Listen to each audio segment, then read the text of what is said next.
Hi friends, ఎలా ఉన్నారు? బాగున్నారా? అందరికి నమస్తే.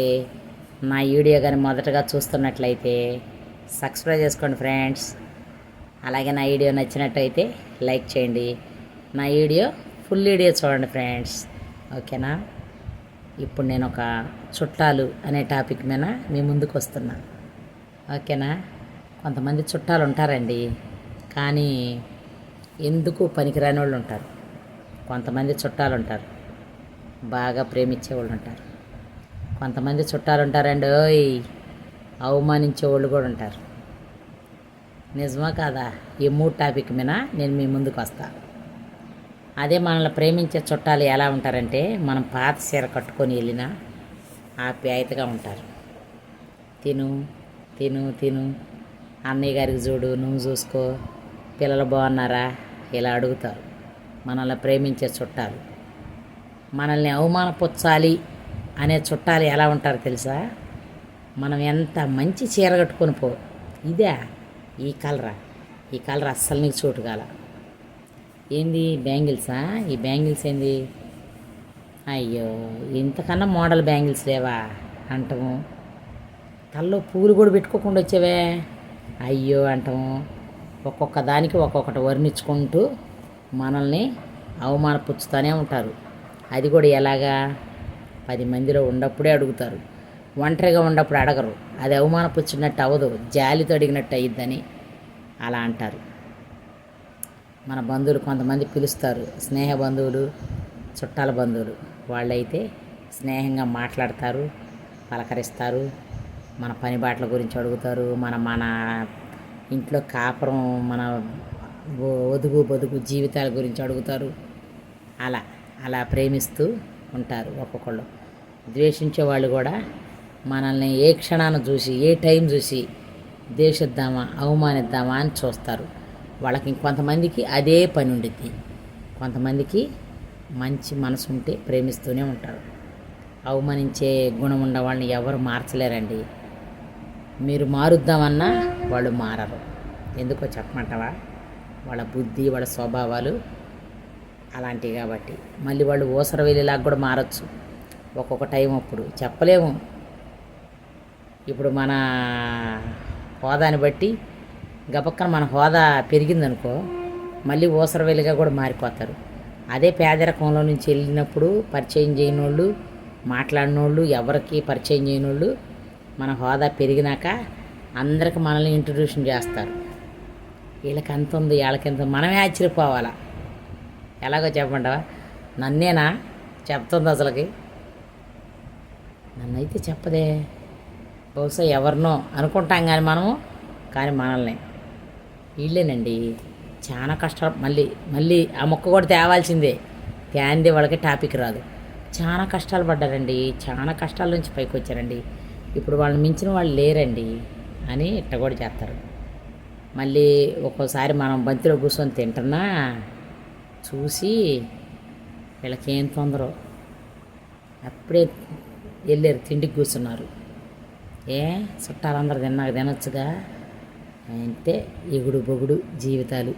ఇళ్ళల్లో సరిగ్గా తినరు కదా, ఇక్కడికి రాగానే ఇక తినే కార్యక్రమం ఉంటారు అని అంటారు. అంతకాడకు మనల్ని పిలవటం ఎందుకండి? అవమానించడానికే కదా పిలిచింది అనిపించింది ఒక్కోసారి కదా. ప్రేమ ఎంతో ఉండట్టు వలగబోస్తారు. కానీ మంచి అనే తనం కాడ మనం ఏం చేస్తామంటే, ఏది ఉండా తృప్తిగా తినాలి, తృప్తిగా ఉండాలి, వాళ్ళకి పేర్లు పెట్టద్దు, ఉండ దాంట్లోనే పెట్టారు పాపం అని మన మనసు ఉండిద్ది. ఖాళీ మేము అవి పెట్టాం గొప్పలుగా చెప్పుకుంటారు ఒక్కొక్కళ్ళు. ఆ గొప్పతనం అనేది చాలా మందికి నచ్చుద్దండి, చాలా మందికి నచ్చదు. అంటే 99% నచ్చదు ఎక్కువగా. ఎవరన్నా గొప్పలు చెప్పుకుంటే తర్వాత సైడ్కి వెళ్ళి చెప్పుకోవాల్సిందే. ఎట్టి ఎచ్చులు పడిద్ది, అన్నీ తెలుసు కానీ మనకి ఒట్టి ఎచ్చులు పడిద్ది అని అంటారు. ఎందుకో తెలుసా? ఎవరికి నచ్చదు కాబట్టి. గొప్పలు చెప్పుకోవటం ఎవరికి నచ్చదు. ఉంటే చెప్పుకున్నా పర్వాలే, ఉండవాళ్ళు ఎవరు చెప్పుకోరండి, లేనివాళ్ళే గొప్పలు చెప్పుకుంటారు. అవునా కాదా? మీలో ఎవరికైనా సరే అవును అని తెలిస్తే నాకు ఒక కామెంట్ చేయండి. నిజమే, గొప్పలు చెప్పుకుంటారు. అదే సామెత కూడా ఉంది కదా, ఏమీ లేని ఇస్తరాకు అంటే ఎగిరి పడిద్దంట. అన్నీ ఉండే ఇస్తరాకు ఆయనకి మీరు గమనించండి, ఫస్ట్ నుంచి ఒడిదుడుకుల జీవితాల్లో జీవించిన వాళ్ళు అత్తగారింటికి రాగానే ఎగిరెగిరి పడతారు. అదే పుట్టింటి కాడ సౌభాగ్యంగా పెరిగిన వాళ్ళు అత్తింటికి వచ్చినాక ఒదిగిపోయి ఉంటారు. దీనికి ఎంత తేడా ఉందో చూడవచ్చు. చూసారా? ఒదిగి ఉండటం గొప్పతనం, ఎగిరెగిరి పడతాం, మిడిసి పడతాం. నిజమా కాదా? అవన్నీ అందుకే మంచివాడు ఇప్పుడు మంచివాడు సంపాదించకపోవచ్చు, చెడ్డవాడు సంపాదించినా అది వృధే. నిజమా కాదా? ఎంత సంపాదించినా చెడ్డ మనసు ఉండవాడు వృధే. ఇప్పుడు నేను ఒక మేడం ఇంట్లో కుక్ చేస్తా కదా, ఆ మేడం అయితే ఎంత ప్రేమించిద్దంటే మీరు నమ్ముతారో లేదు ఫ్రెండ్స్, నిజంగా చెప్తున్నా. తినకపోతే ఊరుకోదు. వనజ టిఫిన్ చేయని 10 సార్లు అని అడిగింది. ఎందుకంటే అందరికి పెట్టిద్ది టిఫిన్. ఒక గిన్నెలు కడిగాక పెట్టిద్ది, బట్టలు ఉతికాక పెట్టిద్ది, జాడు పోచాక చేసాక పెట్టిద్ది. వంట చేసే నాకు కూడా తినిందా కూరుకోదు. 3 దోశలు తినమనిద్ది, 4 ఇడ్లీలు తినమనిద్ది. ఉప్మా అటుకులు అయితే అందరికి పెద్ద గుప్పిడి తీసి చేపిచ్చిద్ది. ఎంతమంది ఉండారమ్మా అంటే 6 మంది, 6 గుప్పిళ్ళు అటుకులు చేస్తాను నేను. ఉప్మా 3 కప్పులు చేశానంటే 6 సరిపోయిద్ది. అట్లా ఆమె హృదయం ఎవరికి రాదండి. నాకైతే చాలా నచ్చింది. కానీ వాళ్ళ హస్బెండ్ కూడా చాలా మంచోడు, నవ్వుతూ మాట్లాడతాడు అందరితో. పిల్లలు కూడా. బాబు సినిమా రిలీజ్ అవుతుంది, హీరో. నేను వాళ్ళ ఇంట్లో చేస్తా వంట. మూవీ రిలీజ్ అయినాక మీ ముందుకి బాబుని కూడా సెల్ఫీ దిగి మీకు పెడతా నేను. ఆ హీరో ఇంట్లో నేను వంట చేసేది. ఎంత బాగుంటాడంటే సూపర్ ఉంటాడు. హీరోయిన్తోనైతే ఇన్స్టాల్లో పోస్ట్ చేశాను. ఆ అమ్మాయి హీరోయిన్, హీరో అయితే అబ్బాయి బాబే. బాబు పేరు మేము ముద్దుగా అందరం చిన్నబాబు అని పిలుచుకుంటాం. మా మేడం కొడుకు పేరు చిన్నబాబు అని పిలుస్తా. సినిమా రిలీజ్ అయినాక ఫోటో తీసి సెల్ఫీ దిగి అందరూ పోస్ట్ చేస్తాం. ఎందుకంటే వాళ్ళ ఇంట్లో వాళ్ళు అంత మంచోళ్ళండి. వాళ్ళు ఏ వృత్తిరీతి ఏది చేసుకున్నా తప్పులేదండి. క్రిస్టియన్ అని అంటారు, కానీ క్రిస్టియన్ మతం ఉండేవాళ్ళు అందరూ మోసం చేయని వాళ్ళు ఎవరు లేరు.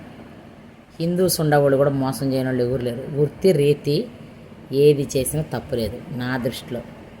అట్లని వాళ్ళ చుట్టాలు కూడా అదే అంటున్నారు, ఇప్పుడు ఎందుకు ఇంత డబ్బు ఖర్చు పెడుతున్నాడు అని అనుకుంటున్నారు. కానీ పాపం ఒకనాడు హిట్ అయిన రోజు అందరూ వచ్చి ఆటోగ్రాఫ్ వేయండి, సెల్ఫీలు దిగండి అని ఒకటే కోరుకుంటారు. నిజమే కదా? బంధువులు అంటే ఇలా ఉంటారు. బంధువులు కూడా వాళ్ళే ఫ్రెండ్స్. మంచి బంధువులు ఏదో మనమే ఆచితూచి చేసుకొని చూసుకోవాలి. నిజమంటారా కాదంటారా? నిజమన్న వాళ్ళు నాకు ఒక లైక్ చేయండి, సబ్స్క్రైబ్ చేసుకోండి, నా వీడియోకి షేర్ చేయండి, లైకులు కొట్టండి, ఓకేనా? కామెంట్ చేయండి. Bye bye.